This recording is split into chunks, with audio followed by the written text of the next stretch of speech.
Hello viewers, இன்னைக்கு நம்ம class 11 chapter 1 sets relations and functionsல exercise number 1.3ல 17th sum தான் இந்த வீடியோல பார்க்க போறோம். First question என்னன்னு பார்க்கலாம். The function for exchanging American dollars for Singapore dollar on a given day is f of x equal to 1.23x where x represents the number of American dollars. அதாவது இந்த பார்ட்டில் என்ன சொல்ல வராங்கன்னா ஒரு ஃபங்க்ஷன் கொடுத்துருக்காங்க. அந்த ஃபங்க்ஷன் எதுக்குன்னா அமெரிக்கன் டாலரை சிங்கப்பூர் டாலராக எக்ஸ்சேஞ்ச் பண்ணுறதுக்கான ஃபங்க்ஷன் தான் கொடுத்துருக்காங்க. அந்த ஃபங்க்ஷனை நம்ம எஃப் ஆஃப் எக்ஸ் அப்படின்னு எடுத்துக்கிறோம். அதோட வேல்யூ 1.23x அப்படின்னு சொல்லியிருக்காங்க. இந்த எக்ஸ் வந்து எதை குறிக்குதுன்னா x represent the number of American dollars. எத்தனை அமெரிக்கன் டாலர் இருந்ததோ அதை குறிக்கிறது தான் இந்த எக்ஸு. நெக்ஸ்ட் என்ன சொல்கிறாங்க பார்ப்போம்.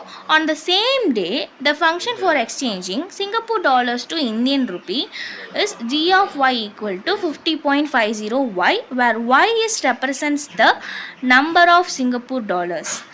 அதாவது நெக்ஸ்ட் என்ன சொல்கிறாங்க, அதே நாளில் இன்னொரு ஃபங்க்ஷனும் கொடுத்துருக்காங்க. என்னென்னா சிங்கப்பூர் டாலரை இந்தியன் ருப்பியாக மாற்றுறதுக்கான ஃபங்க்ஷன் தான் g of y equal to 50.50y. இதில் இந்த y இருக்குது தெரியுமா, இந்த y எதை குறிக்குதுன்னா நம்பர் ஆஃப் சிங்கப்பூர் டாலர்ஸ். ஏன்னா இங்கே வந்து அமெரிக்கன் டாலரை மாற்றுறதுனால எக்ஸ் வந்து அமெரிக்கன் டாலரை குறிக்குது. இங்கே சிங்கப்பூர் டாலரை மாற்றுறதுனால y வந்து சிங்கப்பூர் டாலர் எத்தனை இருக்கோ அதை குறிக்குது. இப்போ அவங்க என்னதான் கேட்குறாங்க அப்படின்னா write a function which will give the exchange rate of American dollars in terms of Indian rupee. அவங்க கொடுத்த ஃபங்க்ஷன் வந்து அமெரிக்கன் டாலர் வந்து சிங்கப்பூர் டாலராக மாற்றுறதுக்கு ஒரு ஃபங்க்ஷன் கொடுத்துட்டாங்க. நெக்ஸ்ட்டு சிங்கப்பூர் டாலர் வந்து இந்தியன் ருப்பியாக மாறுறதுக்கு ஒரு ஃபங்க்ஷன் கொடுத்துட்டாங்க. ஆனால் அமெரிக்கன் டாலர் வந்து இந்தியன் ருப்பியாக மாறுறதுக்கு ஃபங்க்ஷன் கொடுக்கல. ஸோ நம்ம அந்த ஃபங்க்ஷனை நம்ம வந்து இந்த ரெண்டு ஃபங்க்ஷனையும் சேர்த்து ஒரே ஃபங்க்ஷனாக மாற்றி நம்ம வந்து American dollar in terms of Indian ருப்பியில் என்ன ஃபங்க்ஷன் அப்படின்னு சொல்லிட்டு அந்த வில் கிவ் த எக்ஸ்சேஞ்ச் ரேட்டோட நம்ம எழுதிட்டோம் அப்படின்னா இந்த சம் வந்து கம்ப்ளீட் ஆகிடும். ஸோ இவ்வளோதான், பார்க்க தான் பெருசாக இருக்குது கொஷின்னு. அவங்க வந்து பெருசாக ஒன்றுமே சொல்லலை. சரி, எப்படி எழுதலாம் அப்படின்னு பார்ப்போம். ஃபஸ்ட்டு கிவன் எழுதிப்போமா. கிவனில் எஃப் ஆஃப் எக்ஸ் வந்து எழுதிக்கலாம். எஃப் ஆஃப் எக்ஸ் என்னது 1.23x. Next g of y எழுதிக்கலாம். ஜி ஆஃப் ஒய் வந்து 50.50y. இப்போ அவங்க என்ன கேட்குறாங்க, American dollars in terms of Indian rupee. So Indian rupee தான் வேணும். இந்தியன் ருப்பி எங்கே கிடைக்கும், ஜி ஆஃப் ஒயில் தான் நம்மளுக்கு சிங்கப்பூர்லேருந்து இந்தியன் ருப்பி மாறுறதுக்கான ஃபங்க்ஷன் கொடுத்துருக்காங்க. ஸோ அதே மாதிரி இங்கே சிங்கப்பூர் டாலர் நம்மளுக்கு வேணும்னா அது எங்கே மாற்றப்படும், எஃப் ஆஃப் எக்ஸில் தான் மாற்றுறாங்க அமெரிக்கன் டாலர் டு சிங்கப்பூர்னு.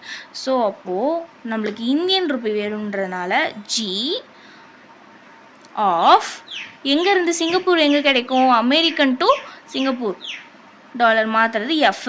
ஸோ அப்போ ஜி ஆஃப் எஃப், அதாவது G of F of X. இது நம்மளுக்கு ஏற்கனவே தெரிஞ்சிருக்கும். ஜி ஆஃப் எஃப் ஆஃப் எக்ஸ்னால் அதாவது இந்த 50.50ல் இந்த ஒய் வந்து நம்ம எஃப் ஆஃப் எக்ஸாக எடுத்துக்கிட்டு சப்ஸ்டியூட் பண்ணணும், வேறு ஒன்றும் இல்லை. இப்போது இங்கே என்னது 50.50 ஒய் இருக்கிற இடத்துல 1.23x அப்படின்னு நான் சப்ஸ்டியூட் பண்ணிக்கிறேன். இப்போது இது 5. இப்போது இந்த இடத்துல 50.50வும் 1.23 நம்ம மல்டிப்ளை பண்ணி பார்க்க போகிறோம். இங்கே மல்டிப்ளை பண்ணி காட்டுட்டா 50.50 into 1.23. So 3 0 0 3 5s are 15. So 1 வந்துடும், 3 5s are 15. Next 2 0s are 0, 5 2s are 10. So இப்படி வந்துடும், 5 2s are 10. நெக்ஸ்ட்டு 1 0 0 5 0 5. இங்கே 0 5 1 5 + 5 10 10 + 1 11. ஸோ இங்கே 2 இங்கே 6. இங்கே 2 இங்கே வந்து 2 நம்பருக்கு முன்னாடி பாயிண்ட் இருக்குது, இங்கேயும் 2 நம்பருக்கு முன்னாடி பாயிண்ட் இருக்குது. ஸோ இப்போ 2 + 2 4 நம்பர்ஸ்க்கு முன்னாடி நம்ம பாயிண்ட் வைக்கணும். ஸோ இப்போ இங்கே வரும். ஸோ இப்போ 62.1150x அதான் ஜி ஆஃப் எஃப்க்கான ஆன்சர். அவங்க அந்த ஃபங்க்ஷனை தான் கேட்குறாங்க. ரைட்டாக function which will give the exchange rate of American dollar in terms of Indian ருப்பிக்கான ஆன்சர் இதுதான். That's all. தேங்க்யூ. இந்த வீடியோ உங்களுக்கு பிடிச்சிருந்தா லைக் பண்ணுங்கள், ஷேர் பண்ணுங்கள், என்னோட சேனலை மறக்காமல் சப்ஸ்கிரைப் பண்ணுங்கள். உங்களுக்கு எதாவது டவுட் இருந்தால் அது கமெண்ட் செக்ஷனில் கேளுங்கள்.